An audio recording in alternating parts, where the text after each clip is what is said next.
আসসালামু আলাইকুম dear viewers friend, আপনারা এই কচু প্রজাতির যে গাছগুলো দেখছেন এগুলো বিভিন্ন জায়গায় বিভিন্ন নামে এগুলো পরিচিত।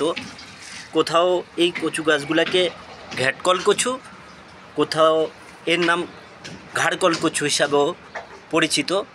এবং এই কচু গাছের কচু শাক যেমন সুস্বাদু এবং খুবই পুষ্টিগুণ সমৃদ্ধ এবং শরীরের বিভিন্ন উপকারে কচুর যে উপাদান রয়েছে সেগুলো থেকে স্বাস্থ্যের জন্য সেটা খুবই উপকার এবং এগুলোর বংশ বিস্তারও খুব দ্রুত হয়ে থাকে।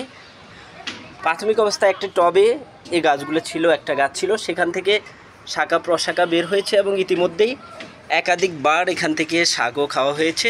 আমি পরবর্তীতে আরও দুইটা টবে, এই টবটা এবং এই টবটাতে এগুলোকে স্থানান্তর করি এবং দেখছেন সেখান থেকেও গাছগুলো খুবই সুন্দর এবং পরিপুষ্টভাবে বেড়ে উঠছে।